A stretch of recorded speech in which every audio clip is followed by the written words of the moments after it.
Oi guys, TacticalRab again today. I hope you're all doing well and enjoying your day so far. Shotzzy has turned the stream on as OpTic prepare for the World Championship in a couple of weekends' time, but he gets a bit of grief from an OpTic fan in the game chat and certainly has to respond to big questions on Kenny and on the current dynamics of the team. But also Shotzzy reveals that certainly next year, the possibility is there to turn the streams on for practice and whether that could be a positive or negative to the team overall. Very much intrigued to your thoughts in the comments below. Hit the like button if you enjoy. Subscribe if you're new as always. I would greatly appreciate a happy 4th of July to my American friends and also happy Scump wedding day, because I'm pretty sure it's today that he's getting married over in Italy. Plenty to discuss though to start out the video. These are the Major 4 tournament player cards, the Lion Man cards from the Toronto Ultra, and yet again we have Scrap at a 99, which is genuinely absurd how consistent this guy has been. Now, you can argue that at this stage, CleanX was potentially better than Scrap, depends on the way you look at it. But, well, Scrappy is compared against the stats of other ARs, CleanX is compared against the stats of other SMGs,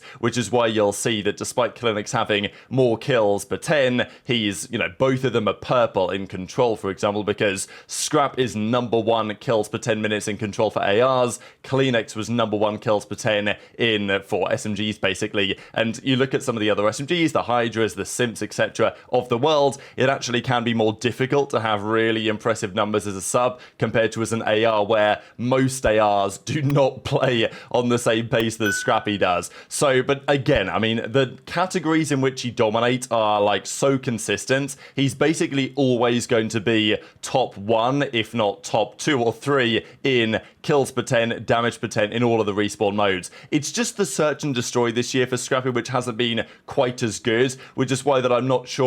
Like, you look at some of the cards, you would think, wow, Scrappy's like nailed on MVP, but I don't think it's quite that clear. The team's average placing isn't maybe quite as good as FaZe is. Obviously, Simp you can certainly throw in the conversation. I think personally Simp will win it, but I'm intrigued to your thoughts in the comments on that. HyDra is obviously in the conversation as well, so I think it's very interesting that this year we have a big debate, because I think you can make a case for any of Simp, HyDra or Scrappy depending on your perspective, and I think you can also on the Rookie of the Year debate probably make a case for Estriel, Gwyn, probably both of those you can make a case for. I think it's difficult to make a case for somebody else. Obviously I mentioned aBeZy, but I think that if you're going to look at it from a more like team perspective, okay, who made the World Championship, who had the best placings, probably Estriel wins. If you look at it for like who was actually maybe the best individual player that was a rookie this year, you can probably say Gwyn, but there's a couple of other candidates. Linz I think is still not like a million miles away from the Rookie of the Year combo. Yes, he fell off, but his search and destroy this year was very good. So it's just cool that we have a debate, and I think like whatever the CDL confirm as the MVP and the Rookie of the Year,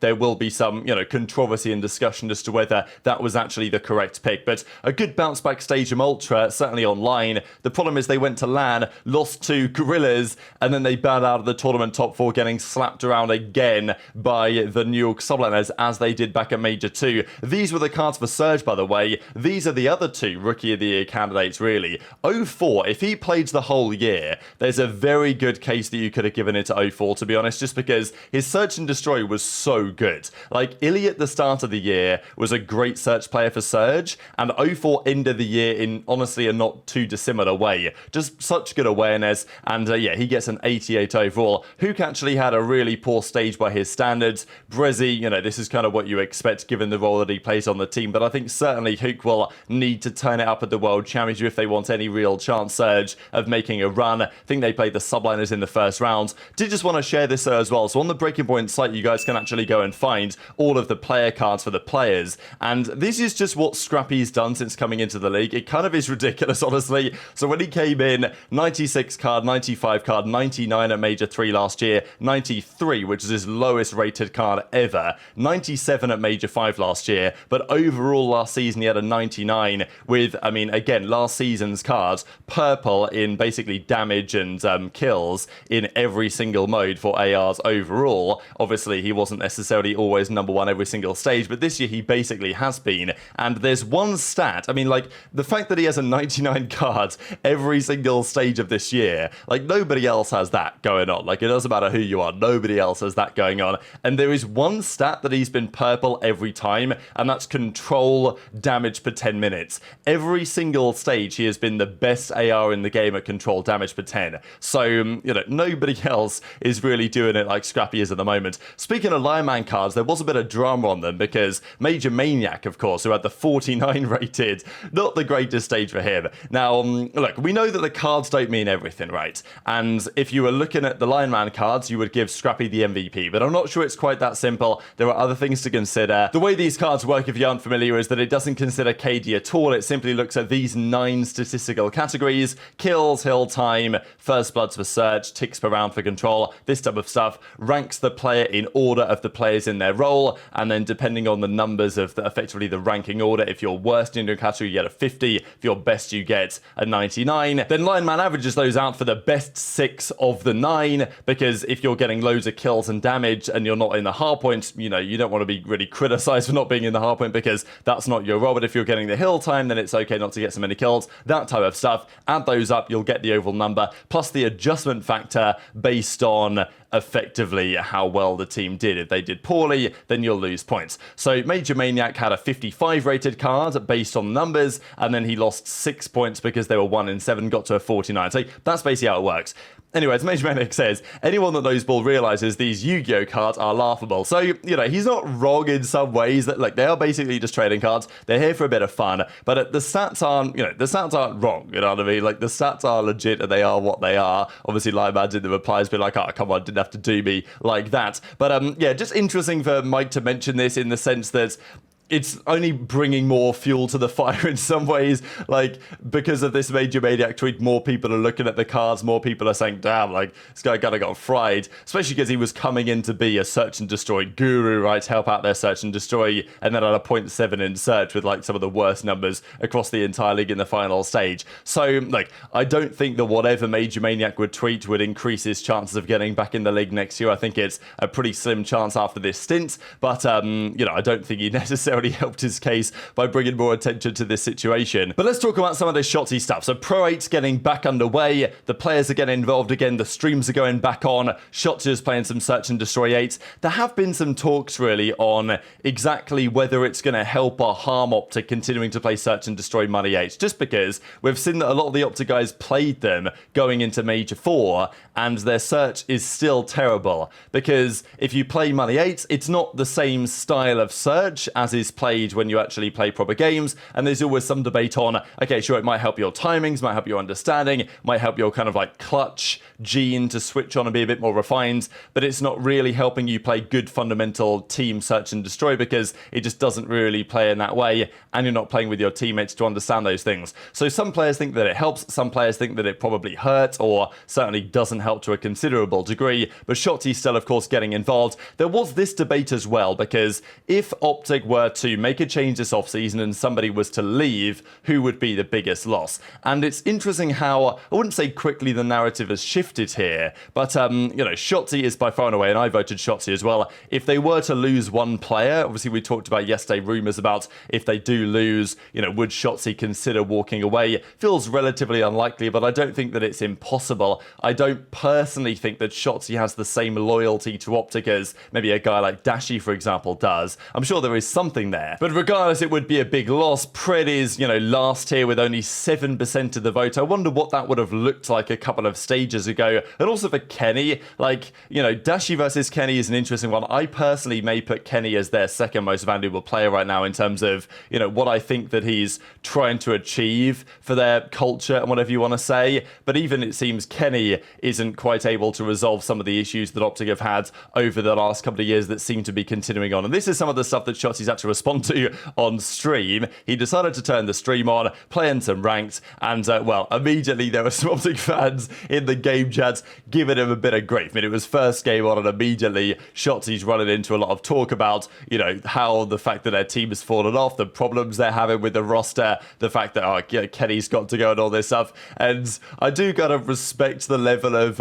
instigation this guy tries to do here, because, like, Shotzzy, if there's anyone on OpTic that's going to maybe drop a little bit of juice, it's going going to be leaksy, right? Kind of built his whole reputation, Shotzzy, on leaking information that maybe he shouldn't be over the last several seasons. So, you know, this guy is trying to maybe get a little bit of spice out of Shotzzy somewhere. Shotzzy doesn't take the bait on this occasion, but it was funny what this guy said towards the end. It was like, oh, damn, I can't believe Kenny tweeted those things and all this to try and get some sort of response. These, of course, referring to the Kenny tweets that he made.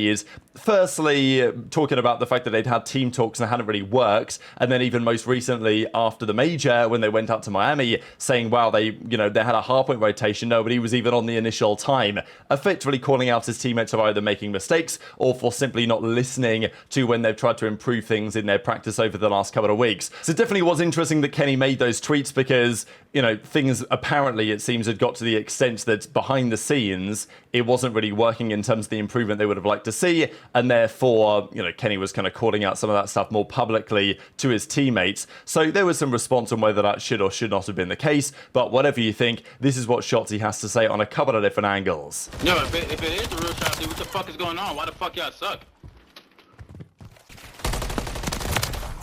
That's his first game on, bro. No, I'm not talking about in this shit. I'm talking about in majors, bro. You fucking suck now. Y'all just won a major 4 and y'all suck now. Yo, why is it on Johnson right now? This is my first game on. Yo, keep it a stack. Is Kenny getting dropped? Nah, I mean, That is so fucking whack. I'm not gonna lie. I'd be mad as fuck if I was on the team and he was tweeting like that.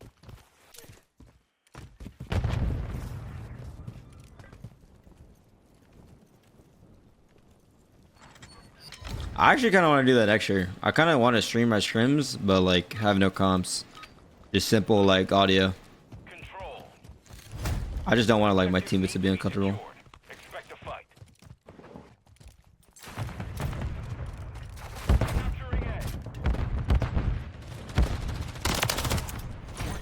AC. So this debate always rages on behind the scenes to some degree. Scrims, right, whether practice should be broadcast or not. Now, look, Shotzzy made it quite clear that they're not going to be changing their ways before champs. I mean, I think it would be pretty incredible if a team decides, you know what, yeah, we're going 2 weeks before champs here, a week and a half before champs, let's turn on the streams now. Like, you're never really going to see that, right? It's a thing in previous seasons where teams will stream their practice at the start of the year, maybe even for a few months, but usually at the end of the season it goes off. This year, you know, we didn't really get much of that. The start of Vanguard, you know, MettalZ, for example, was streaming a lot of their practice, and it was good to watch. And I think generally the problem can be for streaming practice, at least in the past, is that you end up getting distracted as a player by the Twitch chat, or you play in a slightly different way because somebody's watching, right? Because let's say you go into a scrim and your plan is, okay, we're not great at ReeaL hardpoint rotation 2 to rotation 3, or hardpoint 2 to hardpoint 3, let's work on that.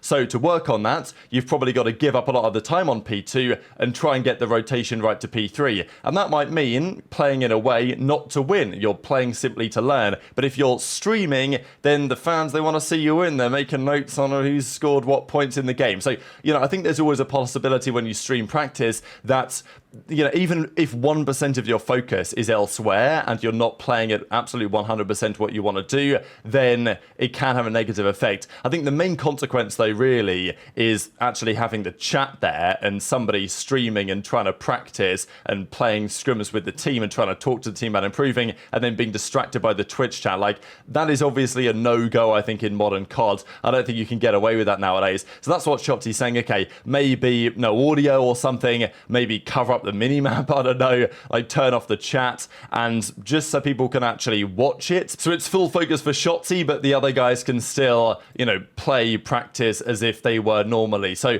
you know, Shotzzy's trying to do some cool stuff for the fans there, which I appreciate. At the same time, will his teammates potentially veto that? I think they may, because, you know, as I say, I think that anything that can distract somewhat from getting the best possible practice is something that they may consider getting rid of. But enjoy your thoughts in the comments below. Just one final thing for you guys. Average COD Champs placements for the CDL franchises. FaZe are averaging second, which is obviously a classic FaZe, isn't it? Over 4 appearances, you know, a win, couple of seconds, and then obviously a third place they got last season. Toronto are averaging 4th over 4 appearances, then OpTic Texas after 4 appearances averaging 4.75. Considering, I guess, OpTic Chicago and the run that they had back then, and then it goes further on down from there. So not too dissimilar, to be fair, in terms of what the bookies are coming up with in terms of the favourites for the tournament. But of course, Subliners, after their last couple of performances, are looking rather strong to potentially try and go back-to-back for the first time ever. But very much interested in your thoughts on all this stuff in the comment section below.